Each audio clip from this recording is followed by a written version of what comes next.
गौरी पुत्र गणेश भगवान की जय। श्री लक्ष्मी नारायण भगवान की जय।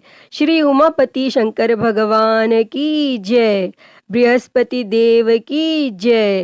प्रिय भक्तजनों, आज हम इस वीडियो में बृहस्पतिवार की व्रत कथा सुनेंगे। बृहस्पतिवार व्रत को करने से मन की इच्छाएं पूरी होती हैं और बृहस्पति महाराज प्रसन्न होते हैं तथा धन, पुत्र, विद्या और मनवांछित फलों की प्राप्ति होती है।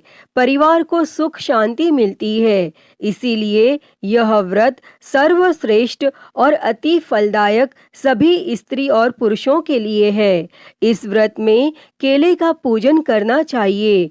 कथा और पूजन के समय तन, मन, क्रम, वचन से शुद्ध होकर जो इच्छा हो बृहस्पति देव की प्रार्थना करनी चाहिए और उनकी इच्छाओं को बृहस्पति देव अवश्य पूर्ण करते हैं, ऐसा मन में दृढ़ विश्वास रखना चाहिए। तो भक्तजनों, आइए अब सुनते हैं बृहस्पतिवार की व्रत कथा। तो आप सभी भक्तजन बड़ी ही श्रद्धा, ध्यान पूर्वक और प्रसन्न चित्त मन से इस कथा को सुनिए। तो सभी प्रेम से बोलिए श्री लक्ष्मी नारायण भगवान की जय। बृहस्पति देव की जय।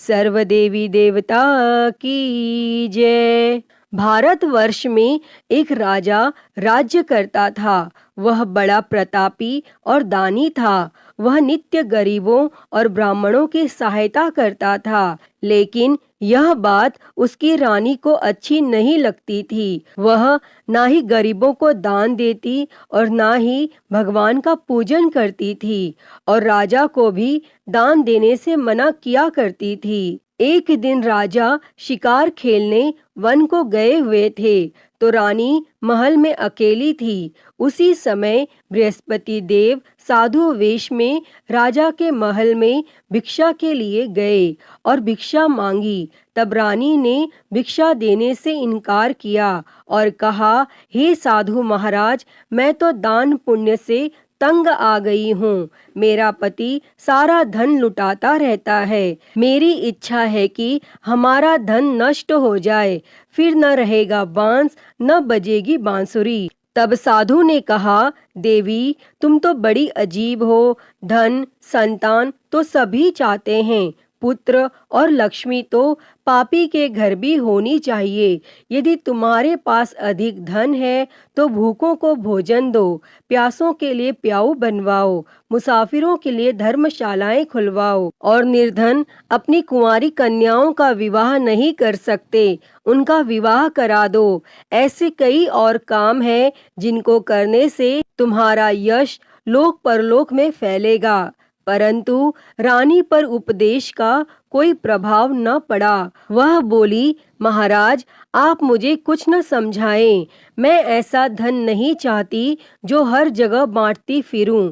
तब साधु ने उत्तर दिया, यदि तुम्हारी ऐसी इच्छा है तो तथास्तु। तुम ऐसा करना कि बृहस्पतिवार को घर लीप कर पीली मिट्टी से अपना सिर धोकर स्नान करना, भट्टी चढ़ाकर कपड़े धोना। ऐसा करने से आपका सारा धन नष्ट हो जाएगा। और इतना कहकर वह साधु महाराज वहां से आलोप हो गए। तब साधु के अनुसार कही बातों को पूरा करते हुए रानी को केवल 3 बृहस्पतिवार ही बीते थे कि उसकी समस्त धन संपत्ति नष्ट हो गई और भोजन के लिए राजा का परिवार तरसने लगा। तब एक दिन राजा ने रानी से बोला कि हे रानी, तुम यहीं रहो, मैं दूसरे देश को जाता हूँ, क्योंकि यहाँ पर सभी लोग मुझे जानते हैं, इसीलिए मैं कोई छोटा कार्य नहीं कर सकता। तब ऐसा कहकर राजा परदेश चला गया और वहां वह जंगल से लकड़ी काटकर लाता और शहर में बेचता और इस तरह वह अपना जीवन व्यतीत करने लगा।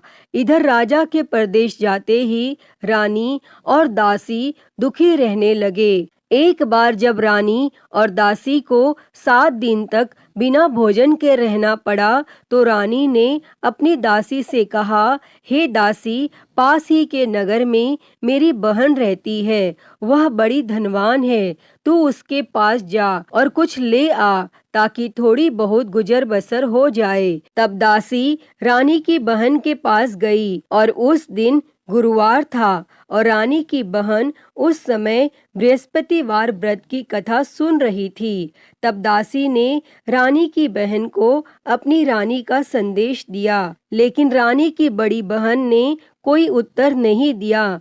और जब दासी को रानी की बहन से कोई उत्तर नहीं मिला तो वह बहुत दुखी हुई और उसे क्रोध भी आया और दासी ने वापस आकर रानी को सारी बात बता दी।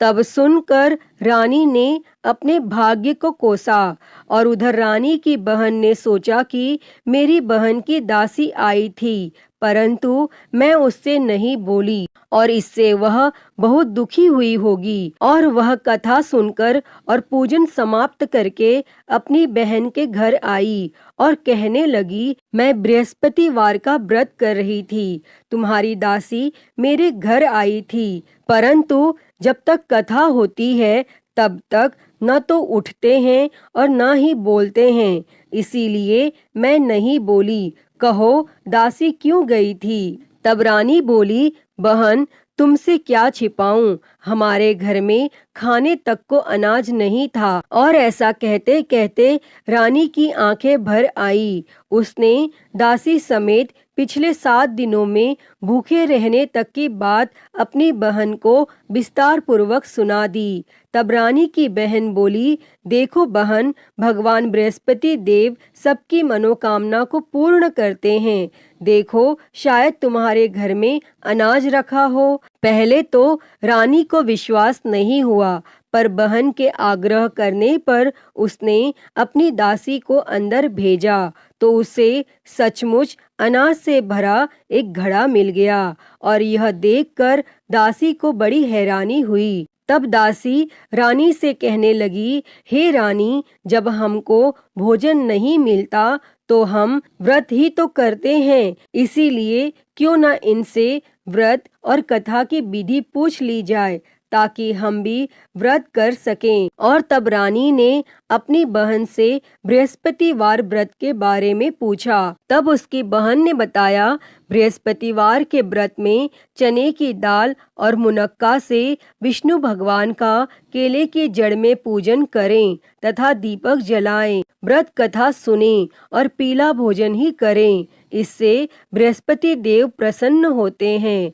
व्रत और पूजन विधि बताकर रानी की बहन अपने घर को लौट गई और 7 दिन के बाद जब गुरुवार आया तो रानी और दासी ने व्रत रखा।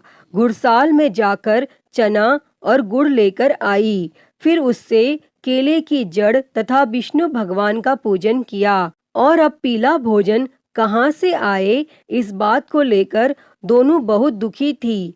चूंकि उन्होंने व्रत रखा था इसीलिए बृहस्पति देव उनसे प्रसन्न थे, इसीलिए वे एक साधारण व्यक्ति का रूप धारण कर 2 थालों में सुंदर पीला भोजन दासी को दे गए। और तब भोजन पाकर दासी प्रसन्न हुई और फिर रानी के साथ मिलकर भोजन ग्रहण किया और उसके बाद वे सभी गुरुवार को व्रत और पूजन करने लगी। बृहस्पति भगवान की कृपा से उनके पास फिर से धन संपत्ति आ गई, परंतु रानी फिर से पहले की तरह आलस्य करने लगी। तब दासी बोली, देखो रानी, तुम पहले भी इस प्रकार आलस्य करती थी, तुम्हें धन रखने में कष्ट होता था और इस कारण सब धन नष्ट हो गया, और अब जब भगवान बृहस्पति की कृपा से धन मिला है तो तुम्हें फिर से आलस्य होता है। और रानी को समझाते हुए दासी कहती है कि बड़ी मुसीबतों के बाद हमने यह धन पाया है, इसीलिए हमें दान पुण्य करना चाहिए, भूखे मनुष्यों को भोजन कराना चाहिए और धन को शुभ कार्यों में खर्च करना चाहिए, जिससे तुम्हारे कुल का यश बढ़ेगा, स्वर्ग की प्राप्ति होगी और पितर प्रसन्न होंगे। और तब दासी की बात मानकर रानी अपना धन शुभ कार्यों में खर्च करने लगी, जिससे पूरे नगर में उसका यश फैलने लगा। और बृहस्पतिवार व्रत कथा के बाद श्रद्धा के साथ आरती की जानी चाहिए। इसके बाद प्रसाद बांटकर उसे ग्रहण करना चाहिए। और यहाँ एक दिन राजा दुखी होकर जंगल में एक पेड़ के नीचे आसन जमाकर बैठ गया। वह अपनी दशा को याद करके व्याकुल होने लगा और बृहस्पतिवार का दिन था। एकाएक उसने देखा कि निर्जन वन में एक साधु प्रकट हुए और वह साधु वेश में स्वयं बृहस्पति देवता थे। लकड़हारे के सामने आकर बोले, हे लकड़हारे, इस सुनसान जंगल में तू चिंता मग्न क्यों बैठा है? तब लकड़हारे ने दोनों हाथ जोड़कर प्रणाम किया और उत्तर दिया, हे महात्मा जी, आप सब कुछ जानते हैं, मैं क्या कहूँ? यह कहकर रोने लगा और साधु को अपनी आत्मकथा सुनाई। तब महात्मा जी ने कहा, तुम्हारी स्त्री ने बृहस्पतिवार के दिन बृहस्पति भगवान का निरादर किया है, जिसके कारण रुष्ट होकर उन्होंने तुम्हारी यह दशा कर दी। अब तुम चिंता को दूर करके मेरे कहने पर चलो तो तुम्हारे सब कष्ट दूर हो जाएंगे और भगवान पहले से भी अधिक संपत्ति देंगे। तुम बृहस्पति के दिन कथा किया करो। 2 पैसे के चने मुनक्का लाकर उसका प्रसाद बनाओ और शुद्ध जल से लोटे में शक्कर मिलाकर अमृत तैयार करो। कथा के पश्चात अपने सारे परिवार और सुनने वाले प्रेमियों में अमृत व प्रसाद बांटकर आप भी ग्रहण करो। ऐसा करने से भगवान तुम्हारी सब मनोकामनाएं पूरी करेंगे। तब साधु के ऐसे वचन सुनकर लकड़हारा बोला, हे प्रभु, मुझे लकड़ी बेचकर इतना पैसा नहीं मिलता जिससे भोजन के उपरांत कुछ बचा सकूं। मैंने रात्रि में अपनी स्त्री को व्याकुल देखा है। मेरे पास कुछ भी नहीं जिससे मैं उसकी खबर मंगा सकूं। तब साधु ने कहा, हे लकड़हारे, तुम किसी बात की चिंता मत करो। बृहस्पति के दिन तुम रोजाना की तरह लकड़ियां लेकर शहर को जाओ। तुमको रोज से दुगना धन प्राप्त होगा, जिससे तुम भली भांति भोजन कर लोगे तथा बृहस्पति देव की पूजा का सामान भी आ जाएगा। और इतना कहकर साधु अंतर ध्यान हो गए और धीरे धीरे समय व्यतीत होने पर फिर वही बृहस्पतिवार का दिन आया और लकड़हारा जंगल से लकड़ी काटकर किसी शहर में बेचने गया। उसे उस दिन और दिन से अधिक पैसा मिला। तब राजा ने चना गुड़ आदि लाकर गुरुवार का व्रत किया और उस दिन से उसके सभी क्लेश दूर हो गए। परंतु जब दोबारा गुरुवार का दिन आया तो बृहस्पतिवार का व्रत करना वह भूल गया। इस कारण बृहस्पति भगवान नाराज हो गए और उस दिन उस नगर के राजा ने विशाल यज्ञ का आयोजन किया तथा शहर में यह घोषणा करा दी कि कोई भी मनुष्य अपने घर में भोजन न बनावे और न आग जलावे। समस्त जनता मेरे यहाँ भोजन करने आवे और इस आज्ञा को जो न मानेगा उसे फांसी की सजा दी जाएगी। और इस तरह की घोषणा संपूर्ण नगर में करवा दी गई। तब राजा की आज्ञा अनुसार शहर के सभी लोग भोजन करने गए, लेकिन लकड़हारा कुछ देर से पहुंचा, इसीलिए राजा उसको अपने साथ घर लिवा ले गए और ले जाकर भोजन करा रहे थे तो रानी की दृष्टि उस खूंटी पर पड़ी जिस पर उसका हार लटका हुआ था। वह वहां पर दिखाई नहीं दिया। तब रानी ने निश्चय किया कि मेरा हार इस मनुष्य ने चुरा लिया है और उसी समय सिपाहियों को बुलाकर उसको कारागार में डलवा दिया।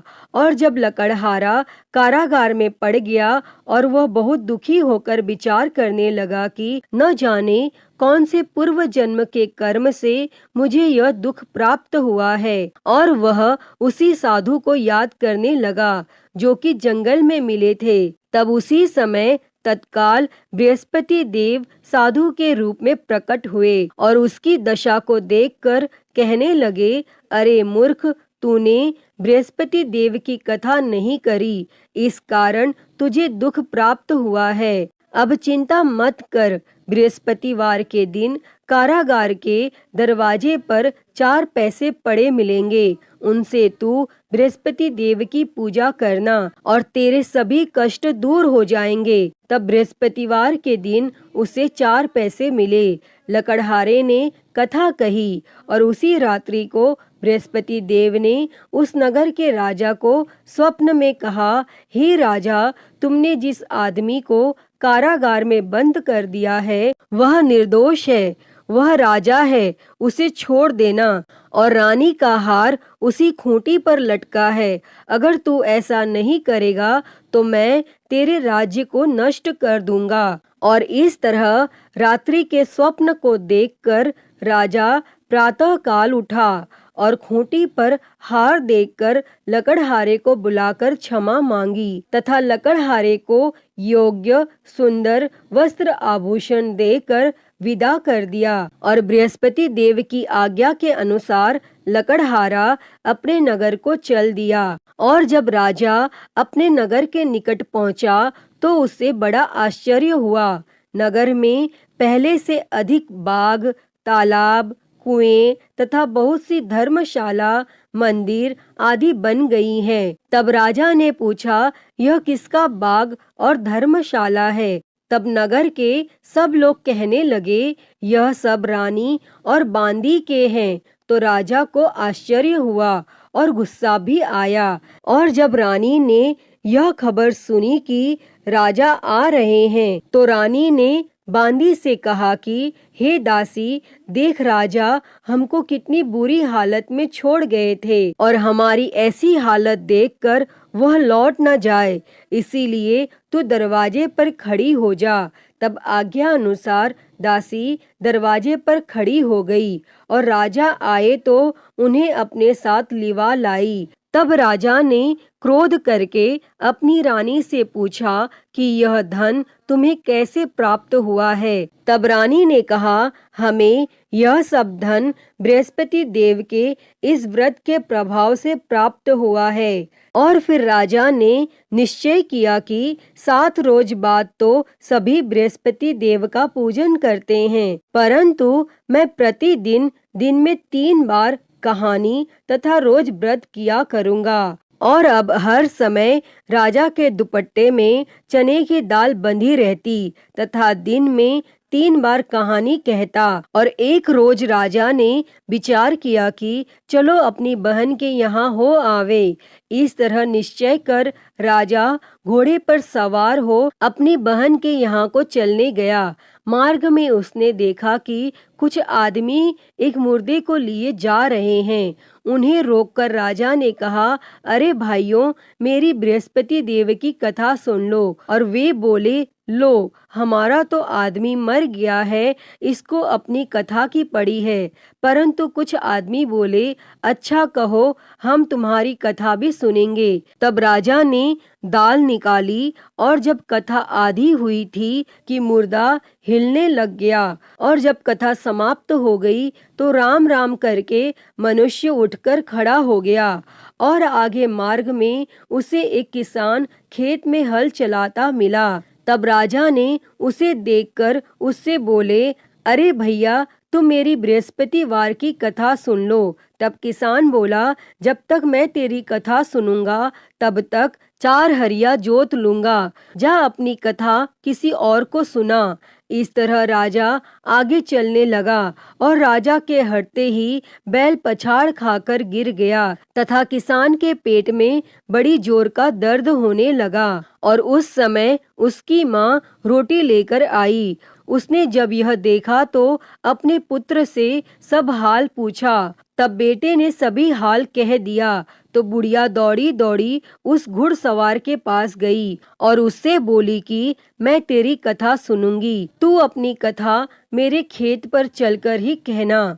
तब राजा ने बुढ़िया के खेत पर जाकर कथा कही और जिसके सुनते ही वह बैल उठ खड़ा हुआ तथा किसान के पेट का दर्द भी बंद हो गया। और राजा अपनी बहन के घर पहुंचा और बहन ने भाई की खूब मेहमानी की। दूसरे रोज प्रातः काल राजा जगा तो वह देखने लगा कि सब लोग भोजन कर रहे हैं। तब राजा ने अपनी बहन से कहा, ऐसा कोई मनुष्य है जिसने भोजन नहीं किया हो, मेरी बृहस्पतिवार की कथा सुन ले। तब बहन बोली, हे भैया, यह देश ऐसा ही है कि पहले यहाँ लोग भोजन करते हैं, बाद में अन्य काम करते हैं। अगर कोई पड़ोस में हो तो देख आऊं।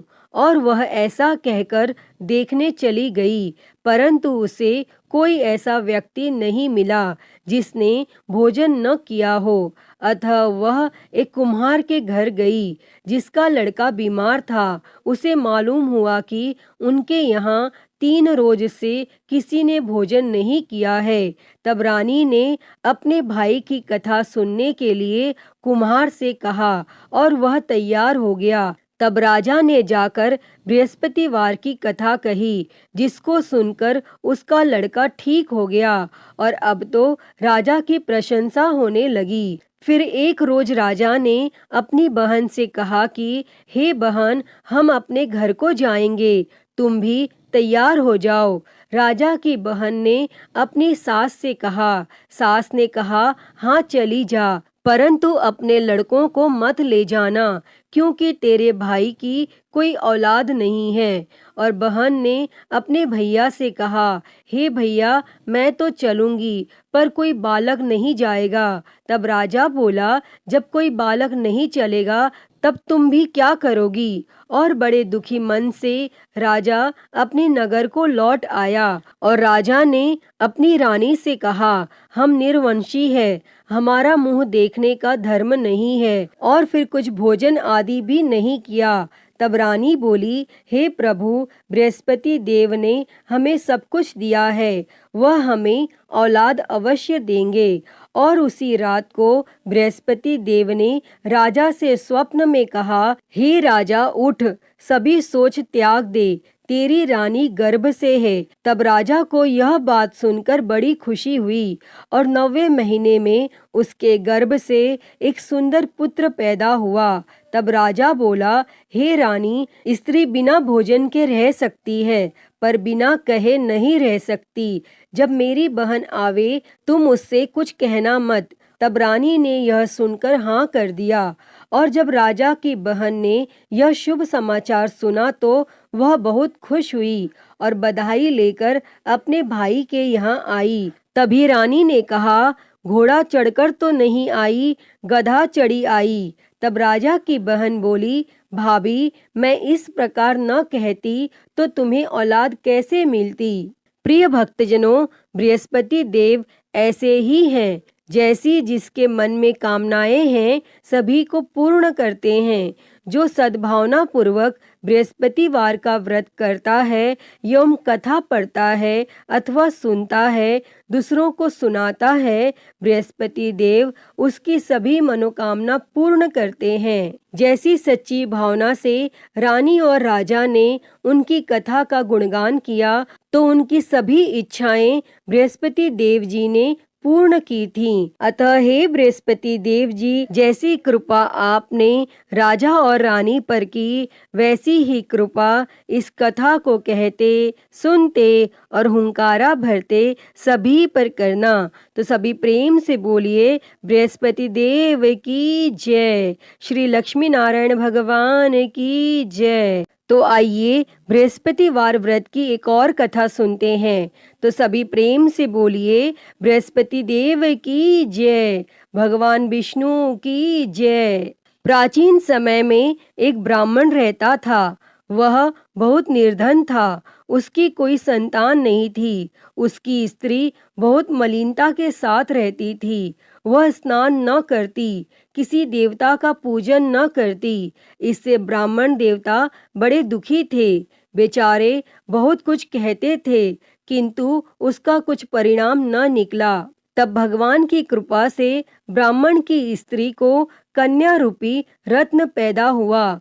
कन्या बड़ी होने पर प्रातः स्नान करके विष्णु भगवान का जाप वह बृहस्पतिवार का व्रत करने लगी और अपने पूजन पाठ को समाप्त करके विद्यालय जाती तो अपनी मुट्ठी में जौ भर के ले जाती और पाठशाला के मार्ग में डालती जाती। तब ये जौ स्वर्ण के हो जाते और लौटते समय वह उनको बीन कर घर ले आती थी। और एक दिन वह बालिका सूप में उस सोने के जौ को फटक कर साफ कर रही थी। तब उसके पिता ने देख लिया और कहा, हे बेटी, सोने के जौ के लिए सोने का सूप होना चाहिए। तब दूसरे दिन बृहस्पतिवार था और इस कन्या ने व्रत रखा और बृहस्पति देव से प्रार्थना करके कहा, मैंने आपकी पूजा सच्चे मन से की हो तो मेरे लिए सोने का सूप दे दो। तब बृहस्पति देव ने